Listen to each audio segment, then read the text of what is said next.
Une élection sans Ousmane Sonko, c'est un énorme recul démocratique pour un pays comme le Sénégal.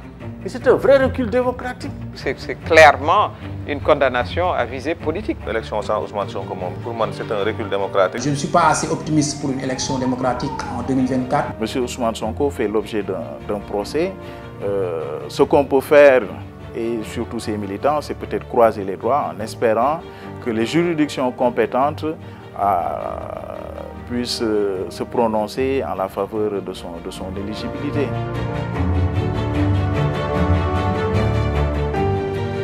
Le Sénégal se réjouit d'être et de demeurer un État démocratique. Notre marche depuis l'indépendance en 1960 jusqu'au moment où je vous parle est une marche élogieuse en matière de démocratie et de droits de l'homme. La dissolution de PASTEF, mais c'est un recul démocratique aujourd'hui, au XXIe siècle. Mais on ne dissout pas de partis politiques. Dissoudre PASTEF et puis empêcher Sonko, l'homme politique le plus populaire, de participer, c'est ôter vraiment à cette élection un tout petit peu de sa saveur. On a vu aussi beaucoup d'intellectuels, oui, quelqu'un qui représente ce qu'il représente, on ne peut pas organiser d'élection sans lui. Mais ce n'est pas vrai. Une élection sans Ousmane Sonko, c'est un recul démocratique. C'est un énorme recul démocratique pour un pays comme le Sénégal, qui vote depuis, si je ne me trompe, les années 1700. C'est un énorme recul démocratique. On aurait dû le laisser participer, éviter les pièges, les coups foireux, éviter. Même si des fois, on peut voir que les responsabilités sont partagées. Mais c'est qu'il ne participe pas à ces élections. Et la décision est toujours au tribunal. L'élection sans Ousmane Sonko, donc pour moi c'est un recul démocratique et puis tamit injustice amnasi wax deug yalla parce que tay quoi qu'on puisse dire Ousmane Sonko majorité population bi ñom mom lañ bëgg donc ñuy dem élection sans mom lolu mom c'est inadmissible. Juridiquement, il est candidat. Légitimement, il est candidat. Mais quand on regarde aussi par rapport aux aspirations des populations, nous notons que rien ne peut l'empêcher d'être candidat. Il aura ses fiches, il va aller chercher des parrains, il va déposer sa candidature au Conseil constitutionnel et, Inch'Allah, au soir du 25 février 2024, il sera élu président du Sénégal. Non, je pense qu'il faut être réaliste dans la vie. Ils ne vont pas le laisser se présenter. Et l'erreur que font beaucoup, c'est de dire il va être notre candidat ABC. L'erreur qu'on fait également, c'est de dire si Sonko ne se présente pas, il n'y aura pas d'élection. Dans la vie, il faut être réaliste, ils ne vont jamais le laisser se présenter. Maintenant, dans la vie, il faut savoir mettre de côté les émotions et réfléchir. Ousmane Sonko ne se présente pas. Ce qui est certain, il y a beaucoup de jeunes dans ce pays, il est leur espoir. Ils comptent sur lui pour que les choses changent. Et je pense qu'à un certain niveau, ceux qui ont en charge le pilotage de la candidature au niveau de PASTEF devraient réfléchir pour savoir qu'est-ce que nous faisons pour que cet espoir puisse être mis en œuvre demain pour qu'on puisse participer à la gouvernance. Si tant est que ce dont on parle est un projet, ça n'est pas lié à un homme, mais c'est lié c'est un programme qui peut être conduit par n'importe quelle personne. Soit ils disent que maintenant on a décidé de manière courageuse qu'on a un plan B et c'est M. Untel qui va représenter notre courant à l'élection. On a vu dans des pays, c'est le cas d'Adama Barrow est là. Lorsque le parti des Barrow, de Darbo, que Yahya Jammeh craignait plus que tout, il l'a mis en prison. Mais ils ont mis en selle Adama Barrow, je crois que c'était même pas à 1 an des élections. Ou bien, à moins que peut-être les gens veuillent aller vers purement et simplement un boycott des élections. Ça aussi, ça fait partie un peu des possibilités. Et puis, à partir du boycott, chercher un peu à créer les conditions d'une nouvelle subversion. C'est dans la compétition, que ce soit la compétition politique ou la compétition même sportive, c'est les champions qui viennent et à partir de ce moment-là, ça suscite de l'intérêt, les gens ils suivent, etc. Voilà. Donc laisser Sonko participer, mais c'est c'est aussi donner toute la légitimité à n'importe quel élu. C'est-à-dire que si vous laissez Sonko et vous battez Sonko à la loyale, mais vous êtes un président plein. On va vous dire, mais bon, voilà, il a gagné, il a gagné. Une chose est indéniable, c'est que Sonko est aujourd'hui sans conteste un phénomène politique.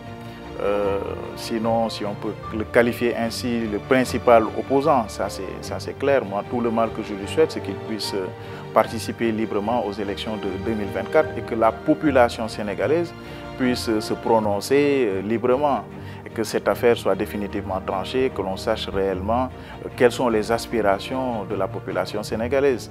Mais cependant, vous n'êtes pas sans savoir qu'être principal opposant n'offre aucun privilège de juridiction ni aucun traitement de faveur. M. Ousmane Sonko fait l'objet d'un procès.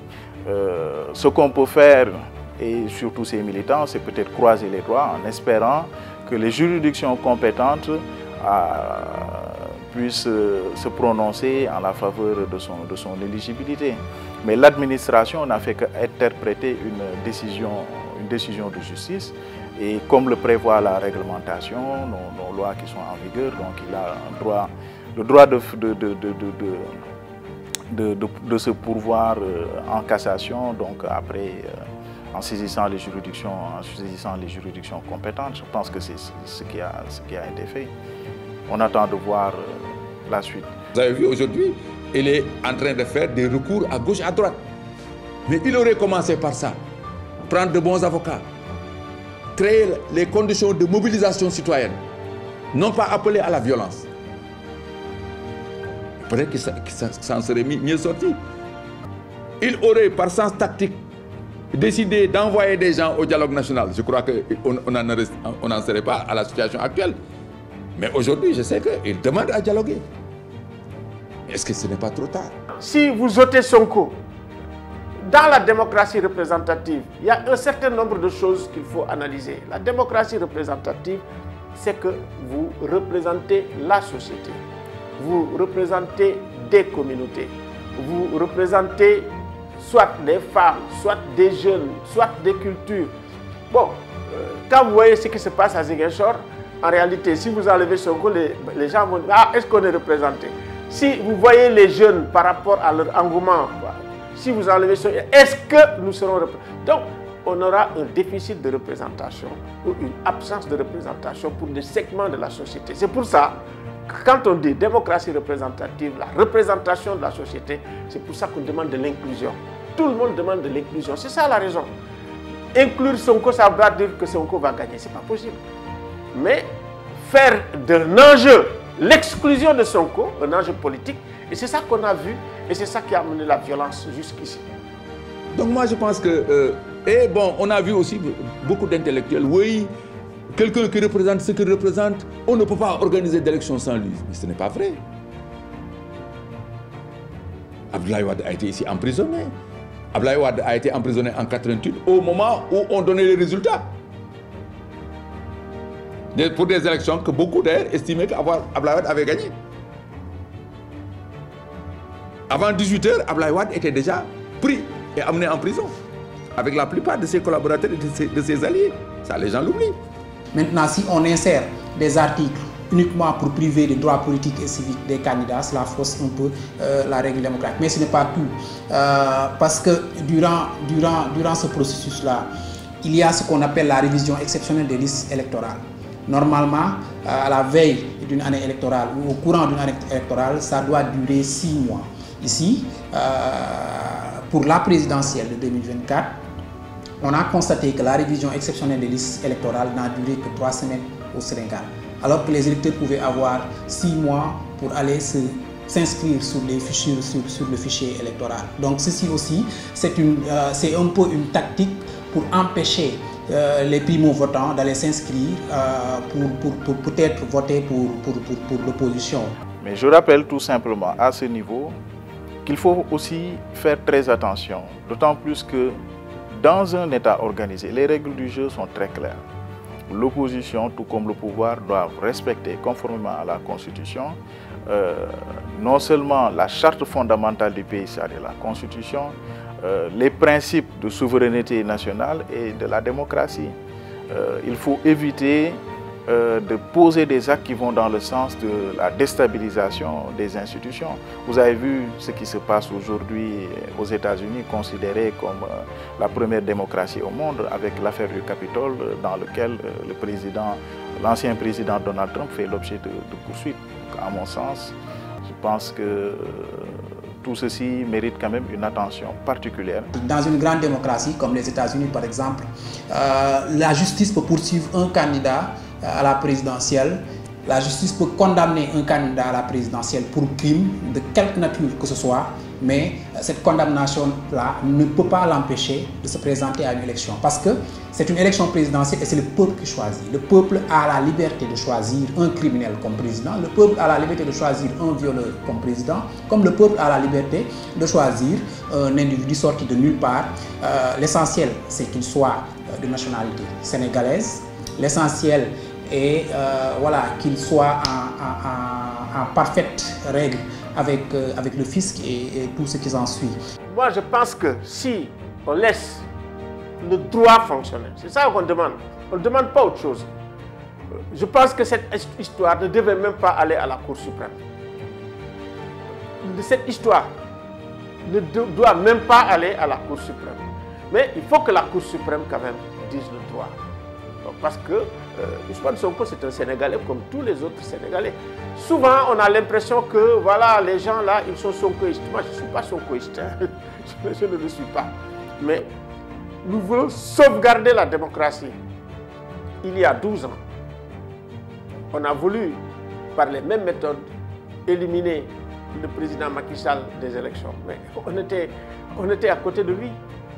Ce n'était pas pour ça qu'on a dit que nous, on était quand même avec Macky Sall. On était à côté de lui, à fond la caisse. Donc, nous, on a commencé à travailler sur les questions de transition démocratique depuis les années 90. Et aujourd'hui, nous sommes en train de voir que tout le travail qu'on a fait là, ça commence à, comment on dit, à se gâter. Ce n'est pas chez nous. Donc, on est obligé aussi de nous mobiliser, de mobiliser les jeunes surtout, parce que nous, on ne prend pas le leadership. Le leadership, c'est vous, hein, les jeunes. Pourquoi tout ça arrive? Parce que nous avons des chefs d'État hyper puissants qui font ce qu'ils veulent, mais de façon légale. Ils font ce qu'ils veulent de façon légale parce que la Constitution le leur permet. C'est pas normal. Quand un président décide de dire « moi, je vais faire un stade », quand un président décide de dire « moi, je vais faire un terre », alors que la loi est déjà votée à l'Assemblée nationale, c'est toutes les prérogatives qu'on lui donne. Ce pays ne changera jamais si on ne réduit pas de façon significative les pouvoirs du chef de l'État. Mais ça, c'est un autre combat qu'il faudrait que les gens arrivent à mener et ça dépendra naturellement de la personne qui sera à la tête de ce pays. Encore une fois, si on rate ce virage, je pense qu'on a déjà sacrifié plusieurs générations, on va en sacrifier d'autres encore jusqu'en 2100 même peut-être. Et je pense qu'on ne doit pas louper ce coche cette fois. Ce que je peux dire, c'est qu'il est important dans notre pays qu'on pense à réformer la justice. Parce que dans notre système judiciaire actuel, le parquet, qui est partie prenante au procès, dépend du ministère de la Justice. Ce qui fait que dans les dossiers, surtout ceux qui impliquent des personnalités politiques, il y a toujours des supputations par rapport à d'éventuels soubassements politiques de ces affaires-là. Donc, à mon avis, aujourd'hui, il est important de crédibiliser davantage l'action de la justice en engageant des réformes. D'autant plus que ces dernières années, on a noté que le corps des magistrats demande incessamment qu'il y ait des réformes dans ce sens et cela est quand même important. Organiser des élections libres, inclusives et transparentes afin de permettre aux Sénégalais de choisir leur prochain président. Le président Macky Sall n'a pas le droit de choisir aux Sénégalais le prochain président. Il n'a pas le droit de procéder à une sélection. Nous voulons aller vers une élection présidentielle libre, inclusive et transparente. Mais ce que nous sommes en train de noter, en tout cas de la part de la DGE, particulièrement de son directeur, ne nous rassure pas et pour nous, il est disqualifié pour organiser une élection libre et transparente. Le président Macky Sall l'a toujours réclamé. En tout cas, quand il était dans l'opposition, il faut un homme neutre pour organiser les élections. ce que le président Abdoulaye Wade avait accepté en créant le ministère chargé des élections. Donc le président Macky Sall n'a pas le droit de faire moins. Aujourd'hui, tout ce que nous lui demandons, comme il va partir le 2 avril 2024, avant de partir, il n'a qu'à organiser une élection libre et transparente, choisir un homme neutre, laisser les candidats passer, compétir, que la presse puisse organiser des débats programmatiques, que les Sénégalais puissent au moins choisir pour une fois et non démettre. Donc c'est tout ce que nous lui demandons. Le combat va devoir se continuer pour qu'on ait des élections inclusives avec Ousmane Sonko et les autres et que voilà, il n'y ait pas de sélection arbitraire par la justice ou par le parrainage et que les Sénégalais puissent librement choisir leur président. C'est ça la démocratie.